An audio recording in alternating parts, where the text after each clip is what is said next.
Welcome back to the MM Sports Pod. I'm McKay. I am not here with Max today. He is with his family for Thanksgiving, so he will not be on the pod today. I do have a guest coming for the NFL pod, but I will be handling college football by myself. I'm recording this Tuesday before the rankings come out, so I will have that rankings reaction and mailbag coming out to you later this week. But for right now, let's get into what happened last weekend for college football. So starting off with the biggest game of the weekend, we've got Indiana went to Ohio State. Really, the end all be all of that game was Indiana's punt team. Giving up 14 points with your punt team is really unacceptable if you want to go win that game. That's what killed Indiana. So it's 7-7 until a couple minutes left in the second quarter. Indiana's punter just drops the ball, straight up drops the snap. Ohio State recovers, goes and scores a touchdown. We go into halftime, 14-7. Indiana goes 3 and out, punts, return for a touchdown by Ohio State. So then it's 21-7. Indiana never really made it close after that. They scored late to make it 38-15. You know, you look at that and you go, is Indiana for real? Well, yes, they are. Are they a title contender? I don't think so. Are they a playoff team? Absolutely. So Indiana's defense holds Ohio State to 316 yards. That's a season low. And they're definitely a playoff team. Ohio State might be the best team in the country. You know, it's between them, Georgia, Texas, Oregon. Like, those are kind of the four you could really make an argument for. You know, Indiana, without those 14 points, 24-15, much more respectable game. And then they had to play from behind, and that's when Ohio State's blitz package really started to kill Indiana. So it changed the tempo of the game. I would love to see Indiana get another shot at, you know, not one of the, like, top teams. Like, obviously, I'd love to see that, but see them in the playoffs, see them play another good quality team and see what they look like. Because I think they got an opportunity to go win one of those games. Indiana's a pretty solid team, and that's kind of my takeaway from this game is they're not a national title contender, but they're still a good playoff team who could win a game, maybe two, if they get the right matchup. Army versus Notre Dame, also a blowout. Notre Dame houses them 49-14. Army couldn't establish the ground game. It's kind of what we expected going in. We didn't think Army was going to be able to establish a ground game. They weren't able to, and that's going to make it very hard for Army to go win that game. Notre Dame looked good. Now, implications are Notre Dame is in the playoffs as long as they take care of business this week. I'll get into that later. It's going to be really hard for Army to get in. They need an upset. They need probably UNLV and Boise State to both lose at some point, and then they'd have to beat Tulane in the conference championship game. That's about the best look for Army to get in. It's going to be tough. You know, the Cinderella story probably just came to an end, but great season for Army, phenomenal season for them. Now we got to get into some SEC upsets. So Alabama goes to Oklahoma. I was talking to Max about it last week. I said, do you think we should cover this game? SEC game on the road, night game, you know, let's see. And he's like, nah, Alabama should be able to take care of business, and they should have been able to, but it was not. That's not the case. So Alabama looks awful and is, for all intents and purposes, probably out of the college football playoff conversation unless there's some crazy chaos that goes on. Jalen Milroe, 11 for 26, 164 yards, 3 interceptions, one of those being a pick six, and he's out of the Heisman conversation. Any chance he had remaining absolutely evaporated in Norman over the weekend. 9-3, like, college football is getting more competitive, but you know, you got to give Kalen DeBoer some time. I'm not saying he's a bad coach. I'm not saying you need to fire him or anything like that. It's probably just got to be tough for the Alabama fans not having the greatest man to ever do it at the helm for them. And, you know, the product on the field taking a slight slip. So we'll see what the program looks like moving forward. Maybe some crazy stuff can happen and they can get in, but I really doubt that. But we'll see. Alabama not in a 12-team playoff. That's really probably it's something very few people would have expected going into the season, myself included, especially with Jalen Milroe. I thought he was the front runner for the Heisman going into the season. So Ole Miss at Florida, another one of those SEC upsets. Ole Miss loses 17-24. Jackson Dart throws 2 interceptions for the first time in like 2 seasons. Been a while. We talked about it last week. We thought it was going to be close, and it was. Man, Florida's just a good team with Lagway. I think that's really my biggest takeaway from it is that on any given weekend, if Florida has Lagway, they can beat you. They should have beat Georgia. They housed LSU, and now they've beaten Ole Miss. And they played a close game with Tennessee. So they're a good team with Lagway. Ole Miss is probably out. I think they have a better shot at sneaking in than Alabama, but Alabama has been ranked ahead of them. We'll kind of see where the committee slots them, and I'll get those reactions to you guys later this week. Other news in the Big 12, BYU versus ASU, Arizona State, very similar script to the Kansas State game. So Arizona State wins this game 28-23, but they started out up 21-0. The end of the game was absolutely nuts for anyone who's seen it. BYU gets the ball back 23-28. They're driving, throw a pick. Arizona State tackled down at the 4 or 5. Could have just punched the ball and make it a 2-score game. Well, Kenny Dillingham elected not to do that. Don't give him the chance of scoring, recovering an onside kick, and scoring again by running backwards a whole bunch, killing the clock as much as possible. Well, they have a 4th and goal from midfield, 7 seconds left. Quarterback gets the ball, drops back, throws it as high as he can, and clock expires. Fans storm the field. So Kenny Dillingham looks like a genius. Then the officials aren't leaving the field. They go check the replay. Ball hit the stands with 1 second left. So they got to clear the fans off the field. BYU throws a Hail Mary from the midfield and catches it at the 2-yard line. So Arizona State with close to one of the most brutal beats I've ever seen. I think that's the wrong decision from Kenny Dillingham. I think you punch that in. If there were 10 seconds left on the clock and for sure you're going to be able to run it out, go for it. But even that slight little chance, I'm sure he's got guys up in the booth doing the math and telling him what to and what not to do. But I think you just punch that ball in. But Arizona State put themselves in a position where they win at Arizona this week, and they are in the Big 12 title game and looking for a playoff spot. So good for them. Crazy turnaround. They are one of the hottest teams in college football right now. Not the best, not near the best by any means, not what I'm saying. In terms of winning over expected and being on a winning streak and kind of taking college football by storm, Arizona State, top of the list right now, and that pains me as a student of the University of Arizona. We'll see them this weekend, though. It's hate week, baby. Other Big 12 news, Kansas beats Colorado 37-21. Devin Neal outgains Colorado. Colorado put themselves in a position to get to the title game. They control their own destiny. They don't anymore. They lost to Kansas. Now they need 2 of Arizona State, BYU, and Iowa State to lose in order for them to leapfrog up into that Big 12 championship game. They really got dominated on the ground. They missed a bunch of tackles. They were not playing sound defensively. Shador played all right, but giving up 37 is really tough for even that offense that's that prolific. And the offense just had a mediocre day, 21 points. So Kansas, man, a big season of what ifs. You know, you're not going to look at their record and think, wow, they were really close, but they really were. They lost 5 games by 1 possession, and they had the lead in the last 2 minutes of 4 of those games, I believe. So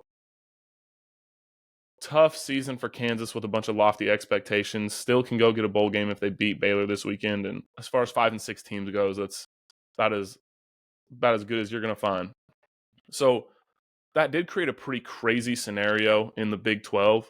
Going into the last week, there are 9 teams that can actually get a championship bid. So Arizona State and Iowa State, if they win, they're in. BYU and Colorado, other 2 lost teams that need help. So they got to win and then need help.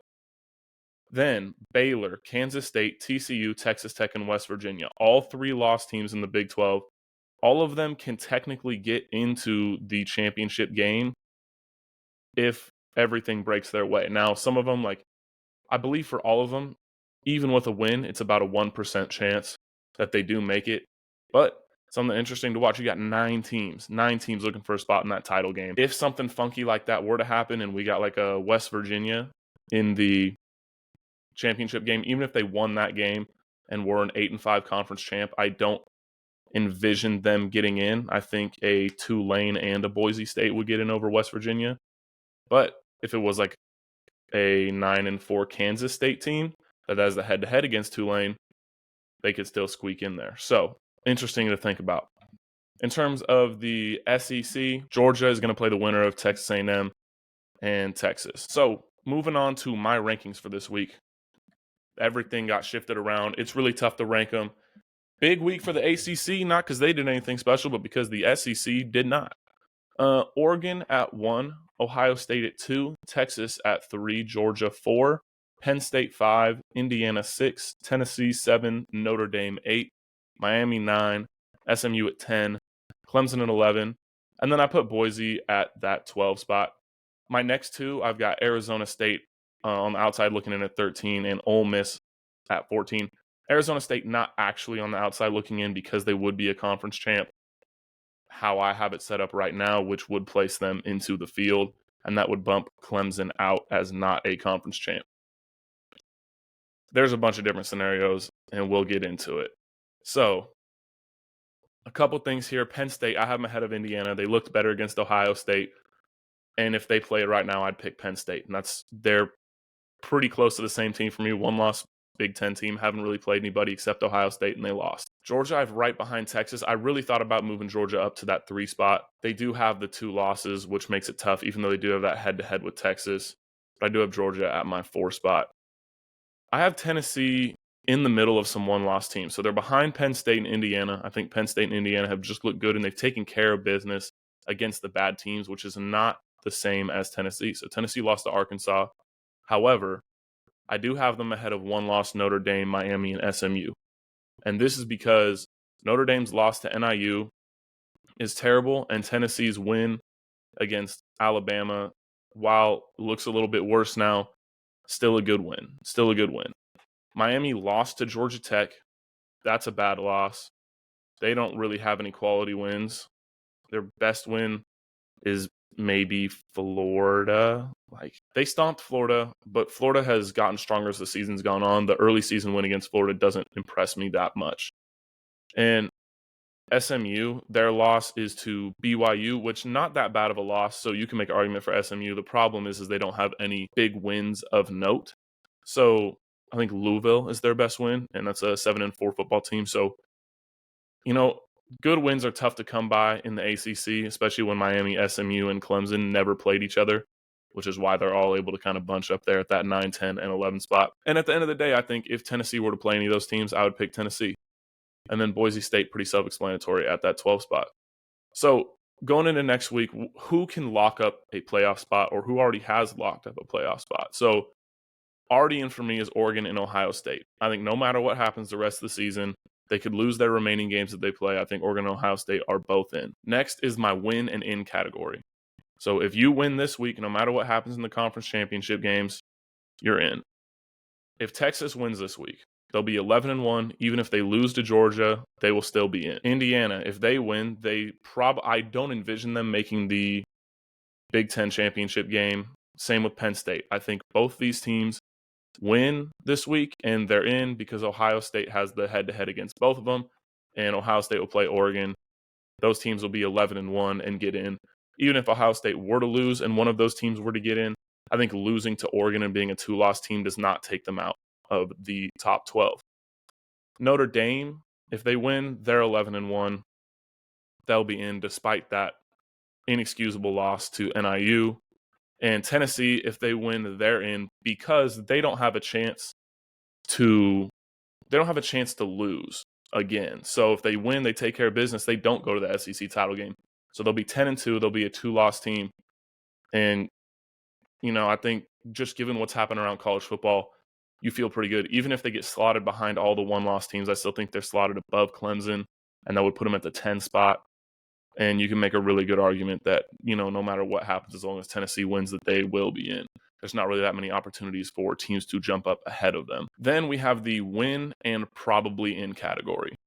So this is my trio of ACC teams. So Clemson, they win, probably in, because they would beat a quality South Carolina team. It would add to their resume, and also they're in all likelihood not making the ACC title game. They need a loss from Miami. Miami also winning, you're in. They would be a 1-loss team even if they lost in the ACC title game. I don't believe they would drop all the way out, but that's why they're in the win and probably in. Same thing with SMU. As long as you win, then at worst case, you're a 2-loss team losing the ACC title game to a Miami or Clemson team that are also in the top 10. Probably not going to bump them out, and I say probably because you never know. Lastly is going to be Georgia. I'm going to put Georgia in this category of win and probably in, and you might go, well, Georgia's way up there. Why aren't they in the win and in category? The reason for that is if they were to go to the SEC title game and play Texas and lose, They're now a 3-loss team. And I think there's going to be kind of a bugaboo, like, are we putting a 3-loss team in over, a 2-loss team? And the thing about that third loss is then it bumps them to an even record with Ole Miss. And Ole Miss has that head-to-head with them. So then it's, okay, well, Ole Miss beat them 28-10. Game was never in doubt. Ole Miss took care of business. So do we have to slot them behind Ole Miss now that they both have 3 losses? And I think that's a pretty fair argument to make. So that's why Georgia is in that win and probably in, but can't be certain there. It'd be a very interesting discussion, a 10-3 Georgia team and a 9-3 Ole Miss team. So who else is alive that I haven't already talked about? Alabama, Ole Miss, South Carolina, Texas A&M. Texas A&M's path is they need to beat Texas and they need to win the SEC title game. I think that's the only way they get in. South Carolina's path to me is very slim considering they lost to both Alabama and Ole Miss, and jumping that head-to-head would take quite a bit. I think the way that happens is if Texas A&M kind of pushes them ahead by taking care of Texas and then beating Georgia, which is a lot to ask, and then Clemson takes care of business against, Miami loses and Clemson is in. Then Clemson wins, Texas A&M wins. All of a sudden, you've got a South Carolina team who has beat both the SEC and ACC title game winners. Then that's a pretty compelling argument. However, they did lose to both Bama and Ole Miss. So a lot of head-to-head weird stuff going in the SEC, but I don't envision the SEC getting more than 3 teams in unless Texas A&M goes on a crazy run. Then maybe they can get a 4th team in. We'll see. TBD.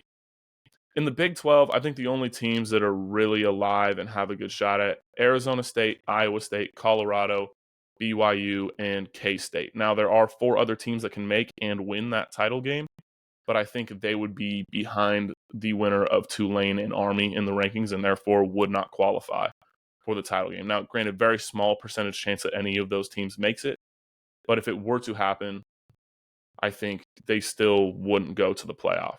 But we haven't seen anything like it, so we'll see. Maybe we get something crazy. In the group of 5, the teams that are still alive are Army and Tulane. I think Tulane has a better chance just based on what Army just displayed against Notre Dame. If Tulane wins that game, they're going to have a chance, especially if UNLV or Colorado State wins the Mountain West instead of Boise State. If Boise State wins, they're going to be in. UNLV still has a chance at winning that title game, though.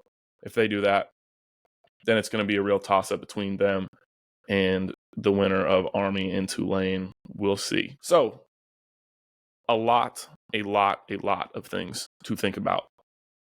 Once again, I'll be reacting to the committee's rankings, and then we're going to have a little bit better idea of where everyone's being slotted after a crazy weekend of college football. Now, it's time for the best week of college football. It is rivalry weekend, Thanksgiving weekend. Nobody does it better. You might be watching NFL on Thursday, but you better be watching college football on Saturday because it is going to be phenomenal. Most important game is Texas at Texas A&M.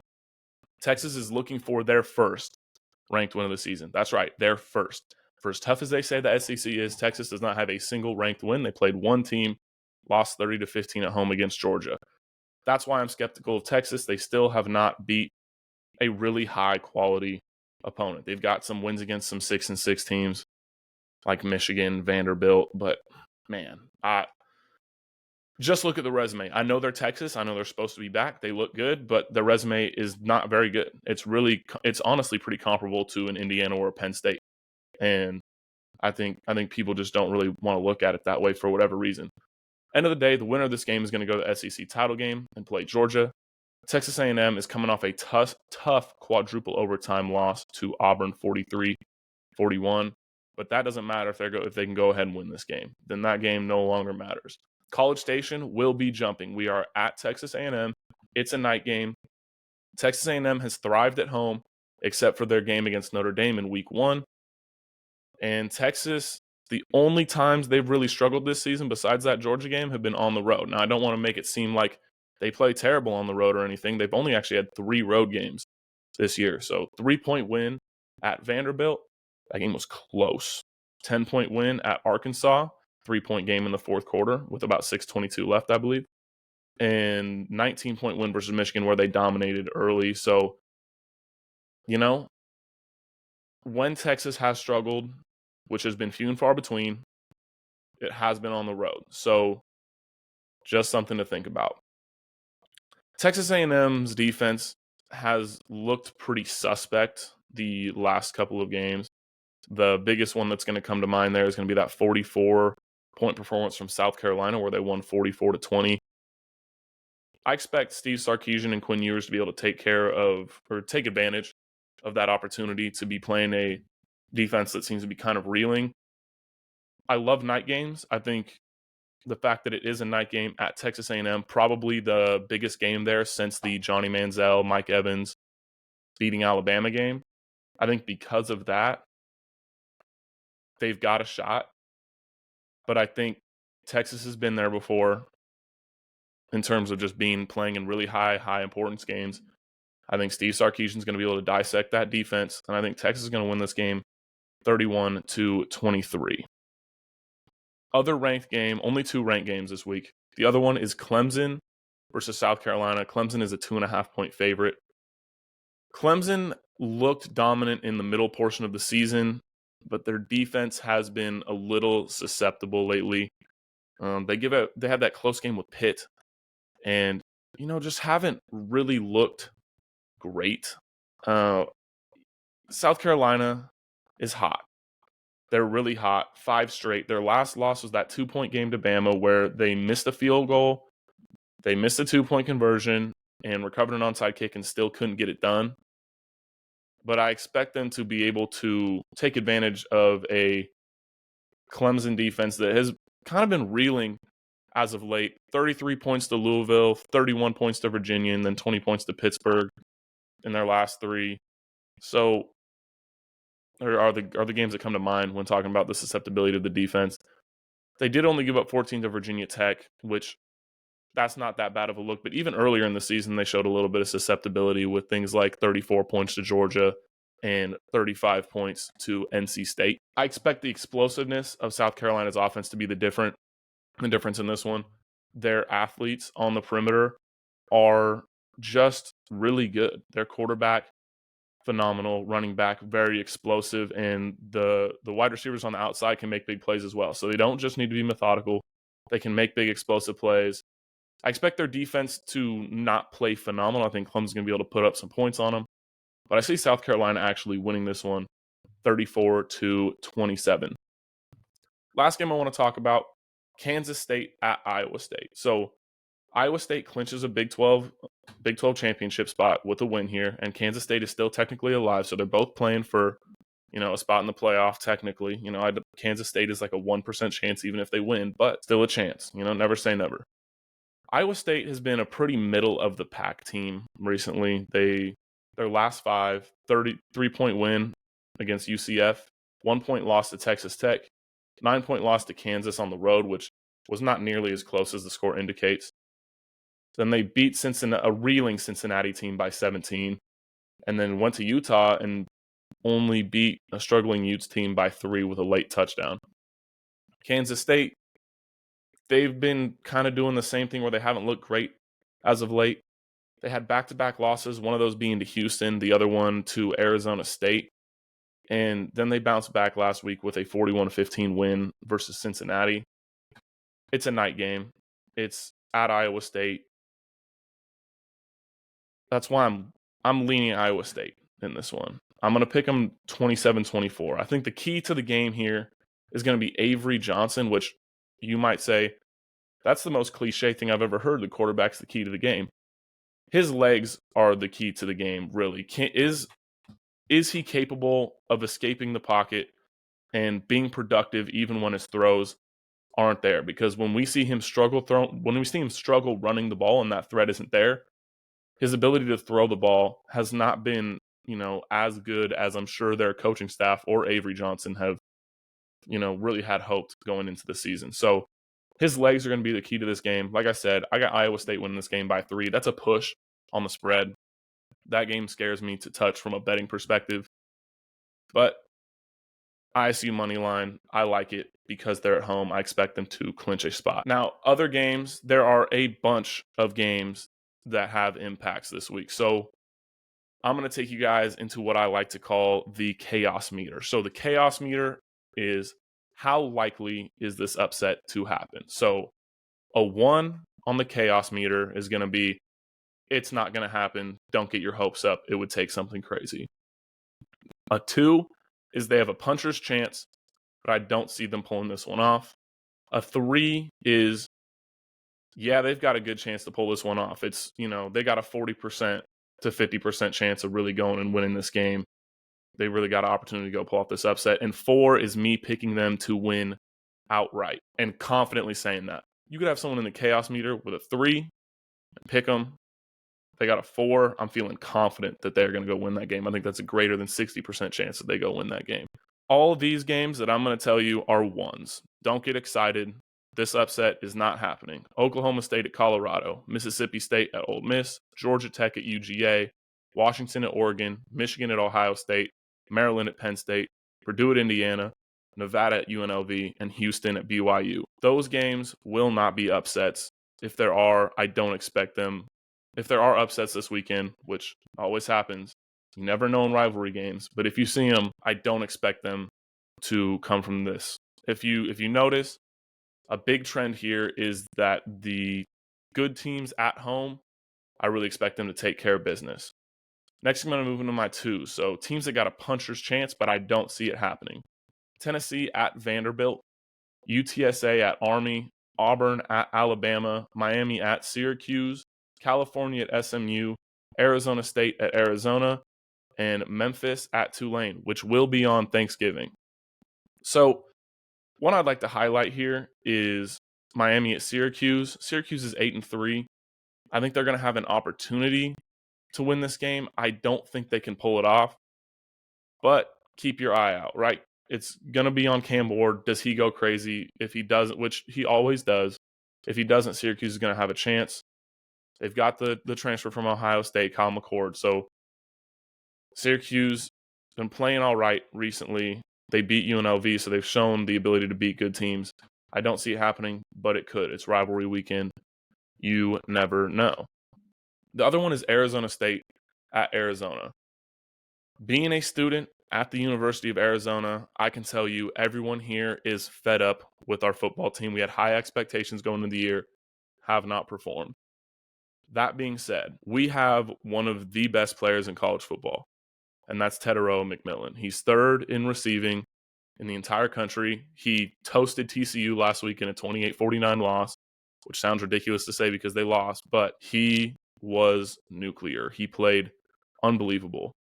He has great chemistry with the quarterback, Noah Fafita. Arizona State coming to Arizona, and we hate him.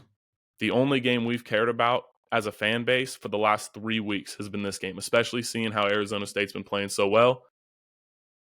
Our whole season, this is the only game that's going to matter for us, just based on how it's gone. The seniors are going to be ready to go. I'm not picking it to happen, but keep your eye out. Arizona State's been performing above what they've been expected. Arizona below what they've been expected. At home, rivalry game, I think they got a shot. Now to my 3s. So this means I think they got a 40 to 50% chance of going and winning this game. First one might surprise some people. Oregon State, 20.5 point underdog versus Boise State. Boise State has not been playing well. They just really have not been impressive to me.